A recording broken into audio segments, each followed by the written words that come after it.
Hello students, मैं आपका स्वागत करता हूं अपने चैनल में। मैं डॉक्टर मनीष गुप्ता। आज चैप्टर 14 का पहला हेडिंग स्टार्ट कर रहे हैं कार्बोहाइड्रेट के बारे में। तो आप ध्यान से समझिए कार्बोहाइड्रेट्स होते क्या हैं। देखिए ध्यान से, कार्बोहाइड्रेट मुख्यतया पौधों द्वारा उत्पन्न किए जाते हैं। ठीक है, तो आप देख रहे हैं कि कार्बोहाइड्रेट किसके द्वारा बनाए जाते हैं। तो कार्बोहाइड्रेट्स जो होते हैं वे मेन रूप से प्लांट के द्वारा बनाए जाते हैं। ठीक है, फोटोसिंथेसिस प्रोसेस से, प्रकाश संश्लेषण के माध्यम से पौधे जो हैं कार्बोहाइड्रेट का निर्माण करते हैं। कार्बोहाइड्रेट मुख्यतः पौधों द्वारा उत्पन्न किए जाते हैं तथा प्राकृतिक कार्बनिक यौगिकों, ठीक है, प्राकृतिक कार्बनिक यौगिकों का बृहद समूह बनाते हैं। तो आप देख रहे हैं कि कार्बोहाइड्रेट जो हैं वह मुख्यतः पौधों द्वारा उत्पन्न किए जाते हैं तथा प्राकृतिक कार्बनिक यौगिकों का बृहद समूह बनाते हैं, एक बड़ा समूह बनाते हैं। ठीक है, कार्बोहाइड्रेट के कुछ सामान्य उदाहरण, ठीक है, इच्छु शर्करा, ईख से तैयार होने वाली शर्करा, ग्लूकोज तथा स्टार्च आदि हैं। तो कार्बोहाइड्रेट के जो सामान्य उदाहरण हैं वे हैं आपके इच्छु शर्करा, ग्लूकोज तथा स्टार्च, जिसे मंड कहते हैं। ठीक है, इनमें से अधिकांश का सामान्य सूत्र CxH2O इन ब्रैकेट Y होता है। तो आप देख रहे हैं कि जो कार्बोहाइड्रेट्स हैं उनके अधिकांश का जो सामान्य सूत्र होगा वह CX, ठीक है, इन ब्रैकेट H2O होता है तथा पहले इन्हें कार्बन के हाइड्रेट माना जाता था। कार्बोहाइड्रेट को पहले कार्बन के हाइड्रेट्स माने जाता था, जिसके कारण इनका नाम कार्बोहाइड्रेट व्युत्पन्न हुआ। तो कार्बोहाइड्रेट को कार्बन का हाइड्रेट माना जाता था, इसीलिए इनका नाम कार्बोहाइड्रेट पड़ा। ठीक है, तो आइए देखते हैं CxH2O इन ब्रैकेट Y कैसे है। तो एक लेते हैं ग्लूकोज। ग्लूकोज का सूत्र होता है आपका C6H12O6। ठीक है, तो अगर इस रूप में देखा जाए तो C6H2O ब्रैकेट में क्लोज और Y की जगह 6। ठीक है, C6H2O ब्रैकेट क्लोज 6। ठीक है, तो यह आप देख रहे हैं, यह CxH2O ब्रैकेट Y के रूप में आप C6H12O6 को लिख सकते हैं। ठीक है, अर्थात इस सामान्य सूत्र का यह पालन कर रहा है, अतः यह कार्बोहाइड्रेट हुआ। परंतु वे सभी यौगिक जो इस सूत्र के अनुरूप हैं कार्बोहाइड्रेट के रूप में वर्गीकृत किए जा सकते हैं। ठीक है, तो आप देख रहे हैं कि वे सभी यौगिक जो इस सूत्र के अनुरूप हैं, परंतु वे सभी यौगिक जो इस सूत्र के अनुरूप हैं कार्बोहाइड्रेट के रूप में वर्गीकृत नहीं किए जा सकते हैं। ठीक है, तो आप देख रहे हैं कुछ यौगिक ऐसे भी होते हैं जो इस सूत्र का पालन करते हैं लेकिन वे कार्बोहाइड्रेट नहीं होते हैं। देखिए ध्यान से, जैसे कि एसिटिक अम्ल। एसिटिक अम्ल का सूत्र होता है CH3COOH। ठीक है, का सूत्र सामान्य सूत्र के रूप में इस रूप में अगर लिखा जाए CxH2OY के रूप में, तो CH3COOH को आप लिखेंगे C2H2O bracket close 2, C2H2O bracket close 2। ठीक है, अर्थात यह कार्बोहाइड्रेट के सामान्य सूत्र का पालन कर रहा है लेकिन यह कार्बोहाइड्रेट नहीं है। तो एसिटिक अम्ल का सूत्र इस सामान्य सूत्र C2H2O ब्रैकेट क्लोज 2 में सही बैठता है, परंतु यह कार्बोहाइड्रेट नहीं है। इसी प्रकार रैमनोस, जिसका सूत्र होता है C6H12O5। ठीक है, यह कार्बोहाइड्रेट है परंतु इस परिभाषा में सही नहीं बैठता है। जो सामान्य सूत्र है CxH2OY, उस रूप में रैमनोज का जो सूत्र है C6H2O5 वह इसमें शामिल नहीं होता है, यह उस रूप में नहीं लिखा जा सकता है, लेकिन यह कार्बोहाइड्रेट है। ठीक है, तो इस तरह से स्टूडेंट्स आपने देखा कि अधिकांश कार्बोहाइड्रेट जो हैं वे सामान्य सूत्र CxH2O ब्रैकेट क्लोज Y का पालन करते हैं, लेकिन कार्बोहाइड्रेट के अलावा भी कुछ सूत्र हैं, जैसे कि St कम्ल का है, वह कार्बोहाइड्रेट नहीं है लेकिन सामान्य सूत्र का पालन करता है। ठीक है, और कुछ ऐसे भी यौगिक हैं जैसे रैमनोस C6H12O5 जो कार्बोहाइड्रेट है लेकिन सामान्य सूत्र का पालन नहीं करता है। ठीक है, परिभाषा में सही नहीं बैठता है। अधिकांश अभिक्रियाएं यह प्रदर्शित करती हैं कि इनमें एक विशिष्ट प्रकार्यात्मक समूह होता है। ठीक है, तो अधिकांश अभिक्रियाएं ऐसी हैं कि जो यह प्रदर्शित करती हैं कि कार्बोहाइड्रेट में विशिष्ट प्रक्रियात्मक समूह पाया जाता है। तो जो भी पुरानी परिभाषाएं दी गई हैं, उनके सामान्य सूत्र दिए गए हैं, अब उनमें परिवर्तन की ज़रूरत है।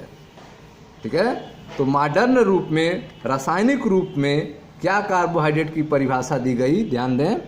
रासायनिक रूप में कार्बोहाइड्रेटों को ध्रुवण घुड़क, ठीक है, कार्बोहाइड्रेट को ध्रुवण घुड़क पॉलीहाइड्रॉक्सी एल्डिहाइड अथवा कीटोन अथवा उन यौगिकों की तरफ परिभाषित किया जा सकता है जो जल अपघटन के उपरांत इस प्रकार के इकाइयाँ देते हैं। ठीक है, अब आप देख रहे हैं कि रासायनिक रूप से कार्बोहाइड्रेट की परिभाषा बदल चुकी है कि कार्बोहाइड्रेट क्या होते हैं। तो कार्बोहाइड्रेट ध्रुवण घुड़क पॉलीहाइड्रॉक्सी एल्डिहाइड और कीटोन होते हैं, या फिर ऐसे यौगिक होते हैं जो जल अपघटन के बाद ध्रुवण घुड़क पॉलीहाइड्रॉक्सी एल्डिहाइड और कीटोन को देते हैं, उनको कार्बोहाइड्रेट कहा जाता है। ठीक है, तो रासायनिक रूप से कार्बोहाइड्रेटों को ध्रुवण घुड़क पॉलीहाइड्रॉक्सी एल्डिहाइड अथवा कीटोन अथवा उन यौगिकों की तरह परिभाषित किया जा सकता है जो जल अपघटन के उपरांत इस प्रकार की इकाइयाँ उत्पन्न करते हैं, देते हैं। ठीक है, कुछ कार्बोहाइड्रेट जो स्वाद में मीठे होते हैं उन्हें शर्करा कहते हैं। ठीक है, तो आप देख रहे हैं कि कार्बोहाइड्रेट्स जो होते हैं वे स्वाद में मीठे भी होते हैं और स्वाद में मीठे नहीं भी होते हैं। ठीक है, जो स्वाद में मीठे होते हैं उनको शर्करा कहते हैं, शुगर कहते हैं। ठीक है, घरेलू उपयोग में आने वाली सामान्य शर्करा, ठीक है, जिसे सुक्रोज कहा जाता है, जिसे आप चीनी कहते हैं, घरेलू उपयोग में आने वाली सामान्य शर्करा को सुक्रोज कहते हैं, जबकि दुग्ध में पाए जाने वाली शर्करा को दुग्ध शर्करा कहते हैं। तो आप देख रहे हैं कि घरेलू उपयोग में आने वाली शर्करा को सुक्रोज कहा जाता है, C12H2211 जिसका फार्मूला होता है, और दूध में पाए जाने वाली शर्करा को दुग्ध शर्करा कहा जाता है, जिसे लैक्टोज कहा जाता है। आगे देखते हैं ध्यान से, देखिए ध्यान से। तो दुग्ध में पाए जाने वाली शर्करा को दुग्ध शर्करा या लैक्टोज कहते हैं। ठीक है, कार्बोहाइड्रेटों को सैकेराइड भी कहते हैं। तो कार्बोहाइड्रेट को सैकेराइड भी कहा जाता है। ठीक है, क्यों कहा जाता है? क्योंकि जो सैकेराइड शब्द है वह ग्रीक शब्द सैकेरान से बना है। सैकेरान का अर्थ होता है शर्करा। सैकेरान का अर्थ क्या होता है? शर्करा। ठीक है स्टूडेंट्स, तो यह था कार्बोहाइड्रेट के बारे में। अब आइए देखते हैं कार्बोहाइड्रेट का वर्गीकरण कैसे होता है। ठीक है, कार्बोहाइड्रेट का क्लासिफिकेशन। तो कार्बोहाइड्रेट को जल अपघटन में उनके व्यवहार के आधार पर, ठीक है, कार्बोहाइड्रेट को जल अपघटन में उनके व्यवहार के आधार पर मुख्यतः 3 वर्गों में वर्गीकृत किया गया है, 3 वर्गों में बांटा गया है कार्बोहाइड्रेट को। मोनोसेकेराइड, ओलिगोसेकेराइड और पॉलीसेकेराइड। मोनोसेकेराइड, ओलिगोसेकेराइड और पॉलीसेकेराइड। ठीक है, तो आइए देखते हैं एक एक को। तो पहला है आपका मोनोसेकेराइड। मोनोसेकेराइड क्या होता है? ठीक है, तो ध्यान से समझें मोनोसेकेराइड क्या होता है। देखें, मोनोसेकेराइड वे कार्बोहाइड्रेट जिनको पॉलीहाइड्रोक्सी एल्डिहाइड अथवा कीटोन के और अधिक सरल यौगिकों में जल अपघटित नहीं किया जा सकता है, मोनोसेकेराइड कहलाते हैं। ठीक है, मोनोसेकेराइड ऐसे कार्बोहाइड्रेट होते हैं जिनको और अधिक पॉलीहाइड्रोक्सी एल्डिहाइड और कीटोन में नहीं तोड़ा जा सकता है, उससे अधिक सरल अणुओं में नहीं तोड़ा जा सकता है, जल अपघटित नहीं किया जा सकता है। ऐसे मोनोसेकेराइड, ऐसे कार्बोहाइड्रेट को मोनोसेकेराइड कहते हैं। लगभग 20 मोनोसेकेराइड प्रकृति में ज्ञात हैं। मोनोसेकेराइड कितने नेचर में ज्ञात हैं? 20। ठीक है, इनके कुछ सामान्य उदाहरण हैं ग्लूकोज, फ्रक्टोज, राइबोस। ये सब मोनोसेकेराइड के उदाहरण हैं। ठीक है, तो मोनोसेकेराइड क्या होते हैं? तो वे कार्बोहाइड्रेट जिनको पॉलीहाइड्रोक्सी एल्डिहाइड अथवा कीटोन के और अधिक सरल यौगिकों में जल अपघटित नहीं किया जा सकता है, मोनोसेकेराइड कहलाते हैं। लगभग 20 मोनोसेकेराइड प्रकृति में ज्ञात हैं, जैसे ग्लूकोज, फ्रक्टोज, राइबोस आदि। सेकेंड देखते हैं ओलिगोसेकेराइड। ओलिगोसेकेराइड क्या होता है? वे कार्बोहाइड्रेट जिनके जल अपघटन से मोनोसेकेराइड के 2 से 10 तक, कितने? 2 से 10 तक इकाइयाँ प्राप्त होती हैं, ओलिगोसेकेराइड कहलाते हैं। ठीक है, वे कार्बोहाइड्रेट जिनके जल अपघटन से मोनोसेकेराइड की 2 से 10 तक इकाइयाँ प्राप्त होती हैं, ओलिगोसेकेराइड कहलाते हैं। जल अपघटन से प्राप्त मोनोसेकेराइड की संख्या के आधार पर, जल अपघटन से प्राप्त मोनोसेकेराइड की संख्या के आधार पर, अगर 2 मोनोसेकेराइड प्राप्त हो रहे हैं जल अपघटन करने से तो डाइसेकेराइड कहेंगे, 3 प्राप्त होंगे तो ट्राइसेकेराइड, 4 प्राप्त होंगे तो टेट्रासेकेराइड आदि में वर्गीकृत किया गया है। ठीक है, इनमें से डाइसेकेराइड प्रमुख है। इनमें से डाइसेकेराइड क्या होता है? मेन होता है, प्रमुख होता है। ठीक है, डाइसेकेराइड के जल अपघटन से प्राप्त 2 मोनोसेकेराइड इकाइयाँ जो हैं वे समान भी हो सकती हैं अथवा भिन्न भी हो सकती हैं। ठीक है, जब आप डाइसेकेराइड का जल अपघटन करेंगे तो 2 मोनोसेकेराइड प्राप्त होंगे। वे मोनोसेकेराइड समान भी हो सकते हैं और भिन्न भी हो सकते हैं। जैसे सुक्रोज, सुक्रोज का एक अणु जल अपघटन द्वारा ग्लूकोज और फ्रक्टोज की एक एक इकाई देता है।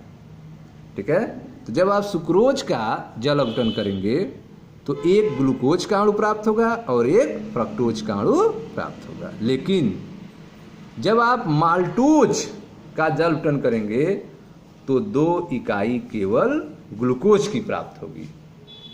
ठीक है, तो आप देख रहे हैं कि डाइसेकेराइड के जल अपघटन से जो 2 मोनोसेकेराइड प्राप्त होते हैं वे समान भी हो सकते हैं, भिन्न भी हो सकते हैं। समान आपने देखा माल्टोज में, जिसके जल अपघटन से 2 ग्लूकोज प्राप्त होता है, ग्लूकोज अणु, जबकि असमान आपने देखा सुक्रोज में, जिसके जल अपघटन से एक अणु जो है आपको ग्लूकोज प्राप्त हुआ है और एक अणु जो है फ्रक्टोज प्राप्त हो रहा है।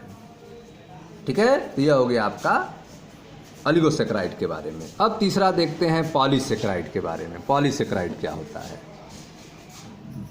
वे कार्बोहाइड्रेट जिनके जल अपघटन पर अत्यधिक संख्या में मोनोसेकेराइड की इकाइयाँ उत्पन्न होती हैं, प्राप्त होती हैं, पॉलीसेकेराइड कहलाते हैं। ठीक है, पॉलीसेकेराइड क्या है? वे कार्बोहाइड्रेट जिनके जल अपघटन पर अत्यधिक संख्या में मोनोसेकेराइड इकाइयाँ प्राप्त होती हैं उनको पॉलीसेकेराइड कहते हैं। इनमें कुछ प्रमुख उदाहरण हैं स्टार्च, सेलुलोज, ग्लाइकोजन तथा गोंद आदि। पॉलीसेकेराइड के उदाहरण स्टार्च, सेलुलोज, ग्लाइकोजन तथा गोंद आदि हैं। ठीक है, पॉलीसेकेराइड स्वाद में मीठे नहीं होते हैं। पॉलीसेकेराइड्स जो हैं वे स्वाद में मीठे नहीं होते हैं, अतः इन्हें अशर्करा भी कहते हैं। ठीक है ना, इन्हें नॉन शुगर या अशर्करा भी कहते हैं। ठीक है स्टूडेंट्स, तो इस तरह से आपने देखा कि कार्बोहाइड्रेट का वर्गीकरण जो है वह जल अपघटन में उनके व्यवहार के आधार पर 3 भागों में बांटा गया: मोनोसेकेराइड, ओलिगोसेकेराइड और पॉलीसेकेराइड। मोनोसेकेराइड जल अपघटित नहीं होता है। ओलिगोसेकेराइड जो होता है वह 2 से 10 तक के अणुओं में अपघटित होता है। अगर 2 में होता है तो उसको डाइसेकेराइड कहते हैं, 3 होता है ट्राइसेकेराइड, 4 टेट्रासेकेराइड, इस तरह से वर्गीकृत करते हैं। पॉलीसेकेराइड जो होता है वह 10 से अधिक अणुओं में जल अपघटित होता है। वे कार्बोहाइड्रेट जिनके जल अपघटन पर अत्यधिक संख्या में मोनोसेकेराइड इकाइयां प्राप्त होती है उन्हें पॉलीसेकेराइड कहते हैं। ठीक है, पॉलीसेकेराइड स्वाद में मीठे नहीं होते हैं, अतः इन्हें अशर्करा भी कहते हैं। ध्यान दें, कार्बोहाइड्रेट को अपचायी और अनपचायी शर्करा में भी वर्गीकृत किया जा सकता है। ठीक है, तो कार्बोहाइड्रेट को आप जो है अपचायी और अनपचायी शर्करा में भी वर्गीकृत कर सकते हैं। उन सभी कार्बोहाइड्रेट को जो फेलिंग विलयन तथा टालेन अभिकर्मक को अपचयित कर देते हैं अपचायी शर्करा कहते हैं। ठीक है, तो अपचायी शर्करा किसे कहेंगे? उन सभी कार्बोहाइड्रेटों को जो फेलिंग विलयन और टालेन अभिकर्मक को अपचयित कर देते हों उनको अपचायी शर्करा कहा जाता है। ठीक है, सभी मोनोसेकेराइड चाहे वो एल्डोज हों या कीटोज हों अपचायी शर्करा होती हैं। ठीक है, तो सभी मोनोसेकेराइड जो हैं चाहे वो एल्डोज हों अथवा कीटोज हों सब क्या होते हैं? अपचायी शर्करा होते हैं। ठीक है, तो आप देख रहे हैं कि कार्बोहाइड्रेट का वर्गीकरण जो है वह जल अपघटन के आधार पर 3 वर्ग में कर सकते हैं: मोनोसेकेराइड, ओलिगोसेकेराइड, पॉलीसेकेराइड। और कार्बोहाइड्रेट को जो है अपचायी अनपचायी शर्करा में भी बांट सकते हैं। ठीक है, अपचायी शर्करा किसे कहेंगे? जो फेलिंग विलयन और टालेन अभिकर्मक को अपचयित कर देता हो उसको अपचायी शर्करा कहते हैं। ठीक है, यह था दोस्तों कार्बोहाइड्रेट के वर्गीकरण के बारे में। आइए एक छोटी सी टॉपिक मोनोसेकेराइड को भी देख लेते हैं। मोनोसेकेराइड क्या होता है? मोनोसेकेराइड कार्बन परमाणुओं की संख्या एवं प्रकारात्मक समूह के आधार पर मोनोसेकेराइड को पुनः वर्गीकृत किया जाता है। ठीक है, तो आप देख रहे हैं कि मोनोसेकेराइड को पुनः बांटा गया है किस आधार पर? कार्बन परमाणु की संख्या और प्रकार्यात्मक समूह के आधार पर। उनमें कौन से समूह पाए जा रहे हैं इस आधार पर मोनोसेकेराइड को पुनः बांटा गया है। देखें ध्यान से, यदि मोनोसेकेराइड में एल्डिहाइड समूह है तो उसे एल्डोज कहते हैं। ठीक है, और यदि उसमें कीटो समूह है तो उन्हें कीटोज कहते हैं। ठीक है, तो आप देख रहे हैं कि मोनोसेकेराइड का पुनः वर्गीकरण है जो कार्बन परमाणुओं की संख्या एवं प्रकार्यात्मक समूह के आधार पर मोनोसेकेराइड को पुनः वर्गीकृत किया जा सकता है। यदि मोनोसेकेराइड में एल्डिहाइड समूह हो तो उसे एल्डोस कहेंगे और यदि उसमें कीटो समूह है तो उसे कीटोस कहते हैं। ठीक है, मोनोसेकेराइड में निहित कार्बन परमाणुओं की संख्या को भी नाम में सम्मिलित किया जाता है। मोनोसेकेराइड में कितने कार्बन परमाणु की संख्या है उसको भी नाम में शामिल किया जाता है। ठीक है, जैसे यहाँ पे सारणी दिया गया है, देखें ध्यान से सारणी को। विभिन्न प्रकार के मोनोसेकेराइड, कार्बन परमाणु की संख्या अगर 3 है तो उसके लिए सामान्य पद ट्रायोज का यूज करेंगे, 4 है तो टेट्रोज, 5 है पेंटोज, 6 है एक्सोज और 7 है तो हेप्टोज का यूज करेंगे। ठीक है, तो आप देख रहे हैं कि मोनोसेकेराइड में जो निहित कार्बन परमाणु है उसकी संख्या को भी नाम में शामिल किया जाता है। ठीक है, तो अगर कार्बन परमाणु की संख्या 3 है तो उसके लिए सामान्य पद ट्रायोज यूज करेंगे। अगर वह एल्डिहाइड है, मोनोसेकेराइड में क्या पाया जा रहा है, अगर एल्डिहाइड समूह पाया जा रहा है तब उसको एल्डो ट्रायोज कहेंगे। ठीक है, एल्डो टेट्रोज कहेंगे, एल्डो पेंटोज कहेंगे, एल्डो हेक्सोज कहेंगे, एल्डो हेप्टोज कहेंगे। ठीक है, अगर मोनोसेकेराइड में कीटोन समूह पाया जा रहा है तब उसको, अगर कार्बन परमाणु की संख्या 3 है तो कीटो ट्रायोज कहेंगे, 4 है कीटो टेट्रोज कहेंगे, 5 है कीटो पेंटोज कहेंगे, 6 है कीटो हेक्सोज कहेंगे और 7 है तो कीटो हेप्टोज कहेंगे। ठीक है, तो इस तरह से आप देख रहे हैं कि मोनोसेकेराइड को कार्बन परमाणु की संख्या और प्रकार्यात्मक समूह के आधार पर पुनः वर्गीकृत किया जा सकता है। जैसे अगर 3 कार्बन है और उसमें एल्डिहाइड समूह है तो उसे एल्डो ट्रायोज कहेंगे। 3 कार्बन परमाणु है और कीटोन समूह है तो उसे कीटो ट्रायोज कहेंगे। ठीक है, ठीक उसी तरह से अगर 5 कार्बन है, एल्डिहाइड है तो उसे एल्डो पेंटोज कहेंगे। 5 कार्बन है, कीटोन समूह है तो उसे कीटो पेंटोज कहेंगे। ठीक है, तो यह था आपका मोनोसेकेराइड का वर्गीकरण कार्बन परमाणु की संख्या और प्रकारात्मक समूह के आधार पर। ठीक है स्टूडेंट्स, अब नेक्स्ट वीडियो में हम आपको ग्लूकोज के बारे में बताएंगे। ग्लूकोज क्या होता है, ग्लूकोज के बनाने की विधि के बारे में और ग्लूकोज की संरचना के बारे में हम चर्चा करेंगे। ठीक है, अगर वीडियो आपको अच्छा लगा हो तो हमारा मनोबल बढ़ाने के लिए आप वीडियो को लाइक करें, शेयर करें, चैनल को सब्सक्राइब करें। धन्यवाद।